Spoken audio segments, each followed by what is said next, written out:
Assalamualaikum warahmatullahi wabarakatuh. Kami dari kelompok 2 yang beranggotakan Anggun Ayu Lestari, Elmawati Fauziah, dan Yola Adeliana akan mempresentasikan materi mengenai kondisi kerja dan ergonomi untuk memenuhi tugas mata kuliah Psikologi Industri dan Organisasi. Dalam materi kondisi kerja dan ergonomi mencakup mengenai pengaruh kondisi kerja terhadap perilaku manusia di dunia kerja, kondisi lingkungan fisik kerja, waktu kerja, pengertian dan tujuan ergonomi, dan sistem manusia mesin. Assalamualaikum warahmatullahi wabarakatuh. Saya Yola Adeliana dari kelompok 2 Psikologi, Industri, dan Organisasi ini menjelaskan tentang pengaruh kondisi kerja terhadap perilaku manusia di dunia kerja.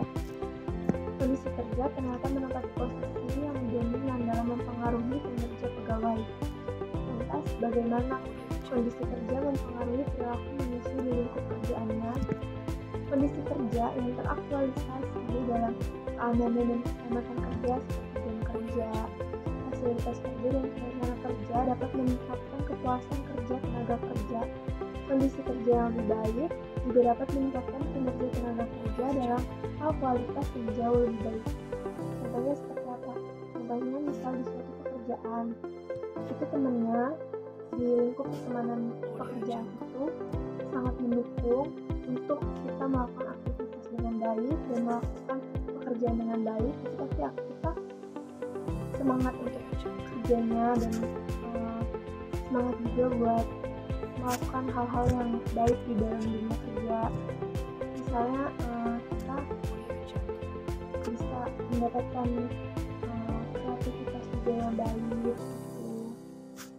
Kalau misalnya di lingkup di dunia kerja itu mendukung gitu, kayak misalnya fasilitasnya juga memadai, misalnya fasilitasnya lengkap di dunia pekerjaan itu, pastikan kita juga semangat buat melakukan pekerjaan karena fasilitasnya juga lengkap gitu.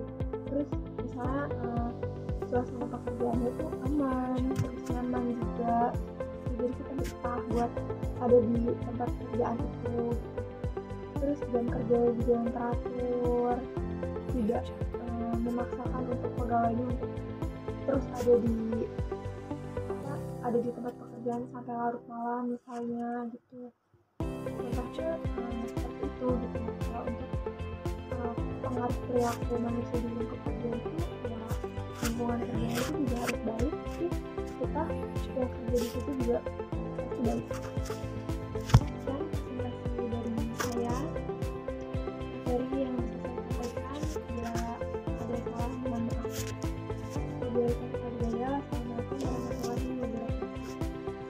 Assalamualaikum warahmatullahi wabarakatuh. Saya Anggun Ayu Lestari selaku pemateri kedua yang akan mempresentasikan tentang kondisi lingkungan fisik kerja.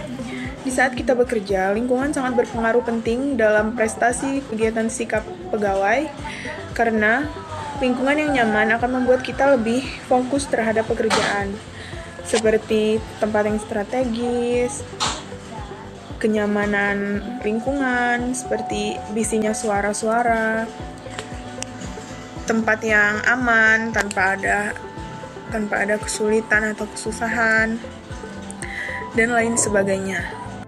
Salah satunya ialah seperti kurangnya penerangan dalam bekerja. Kondisi seperti itu saja sudah sangat mengganggu kita dalam bekerja, apalagi kondisi berat-berat yang lain. Maka dari itu, hal terkecil pun, jika kita kerja dan ada gangguan, itu pasti akan mengganggu kita. Maka dari itu, kondisi kenyamanan lingkungan sangatlah penting dalam kita bekerja. Selanjutnya ialah tentang waktu kerja. Waktu kerja ditentukan selama 40 hari.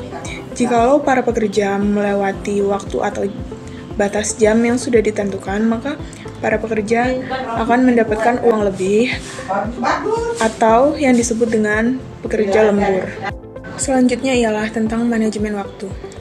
Disimpulkan ada 5 prinsip yang dapat membuat kita sadar tentang waktu kita dalam bekerja. Yang pertama ialah kesadaran. Karena jika kita memiliki kesadaran dalam bekerja, kita bisa membiasakan diri kita untuk mengelola waktu lebih baik dan tidak selalu telat atau mengulur-ngulur waktu di saat bekerja. Karena pada dasarnya, saat kita mengulur-ngulur waktu saat bekerja atau kita telat terus-menerus, itu akan menghambat pekerjaan kita dan bisa-bisa kita di PHK dalam bekerja. Selanjutnya ialah penentuan sasaran pribadi. Itu seperti kita memiliki target dalam bekerja. Kita harus mengejar sampai kita selesai. Contohnya saat kita bekerja, kita memiliki target selesai pada jam sekian. Maka hal itu harus ditepatkan. Jikalau tidak, kita akan merasa gagal. Selanjutnya ialah prioritas atau kegiatan harus dikaji, yaitu dengan memprioritaskan pekerjaan yang kita lakukan dan kita kaji dengan baik sampai benar-benar selesai dan tidak ada kesalahan atau hambatan lainnya. Yang keempat ialah komunikasi yang baik dan benar sangat esensial. Contohnya ialah seperti saat kita bekerja, kita harus memiliki tata cara berbicara yang baik dan sopan dan dapat dimengerti oleh pegawai lainnya. Jikalau kita berbicaranya tidak dapat dimengerti atau tidak sopan, itu sangat mengganggu hal yang lain, contohnya keributan dalam bekerja, dan mungkin ada yang tidak mau menolong di saat kita kesusahan dalam bekerja. Lalu yang terakhir ialah menangguhkan, yaitu itu merupakan halangan terbesar bagi kita untuk mengulur waktu. Karena di saat kita memiliki prinsip yang tangguh dalam mengelola waktu, maka kita dapat selalu bisa melawan rasa-rasa malas tersebut. Dapat disimpulkan bahwa di saat kita bekerja, kita harus memperhatikan kondisi fisik dalam lingkungan bekerja, cara kita mengelola waktu, cara lingkungan yang baik dan benar itu seperti apa. Itu harus ditentukan dalam kita bekerja. Demikian materi dari saya, selanjutnya dilanjutkan oleh pemateri ketiga. Terima kasih. Perkenalkan, nama saya Almawati Fauziah. Saya di sini akan menjelaskan mengenai ergonomi. Pertama, pengertian ergonomi. Secara bahasa diambil dari kata Yunani yaitu ergon dan nomos. Ergon berarti kerja dan nomos berarti aturan. Secara keseluruhan, ergonomi berarti aturan yang berkaitan dengan kerja. Banyak definisi tentang ergonomi yang dikeluarkan oleh para pakar di bidangnya. Dengan konsep ergonomi yaitu kesadaran, keterbatasan kemampuan, dan kapabilitas manusia. Pusat dari ergonomi sendiri adalah manusia. Secara singkat, dikatakan bahwa ergonomi ialah penyesuaian tugas pekerjaan dengan kondisi tubuh manusia untuk menurunkan stres yang akan dihadapi.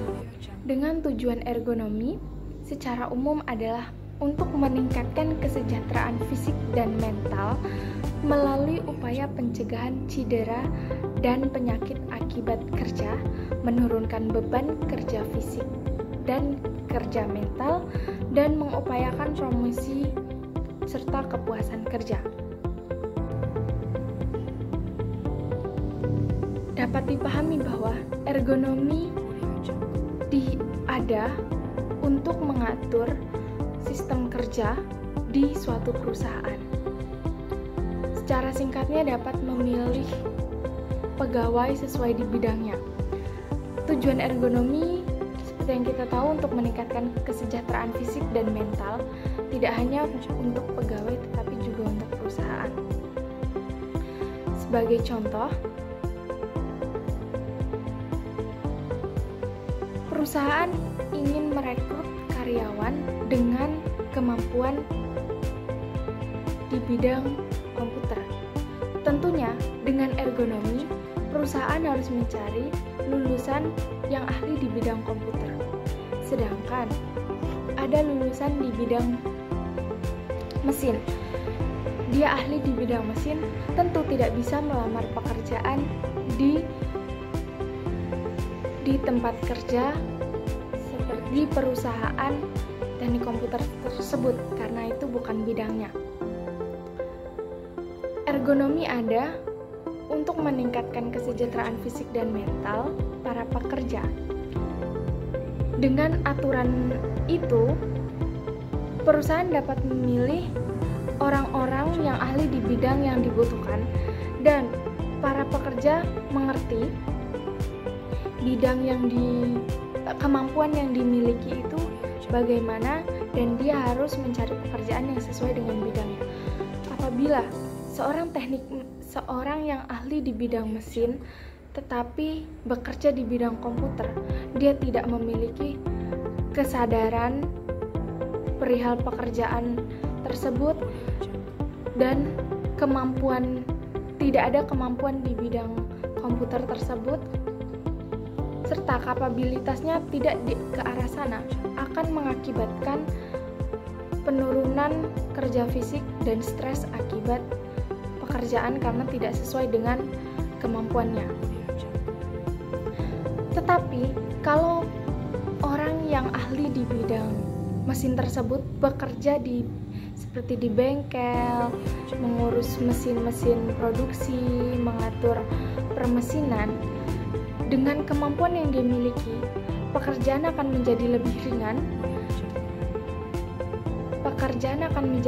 ringan, lebih mudah dikerjakan, dan yang bekerja serta yang mempekerjakan akan merasa puas dengan hasil yang didapatkan, mengurangi stres dan mensejahterakan pikiran, tentunya mensejahterakan fisik dan mental para pekerja dan perusahaan. Kurang lebih seperti itu contoh dari ergonomi. Lantas, bagaimana sistem manusia mesin? Yang dimaksud dengan sistem manusia mesin adalah kombinasi antara satu atau beberapa manusia dengan satu atau beberapa mesin, di mana satu dengan yang lainnya saling berinteraksi untuk mengeluarkan keluaran-keluaran dari masukan-masukan yang diperoleh. Contoh, ada perusahaan konveksi seperti manusia dan mesin jahit.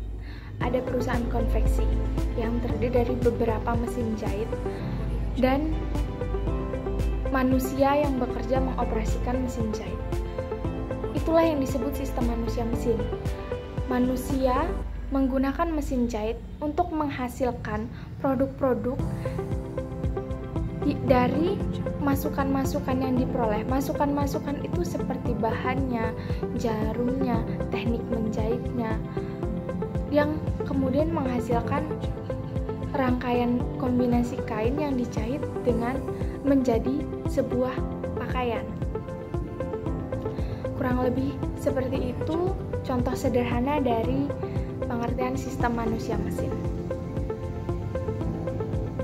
Terima kasih atas perhatiannya. Cukup sekian penjelasan dari saya mengenai ergonomi dan sistem manusia mesin. Saya akhiri.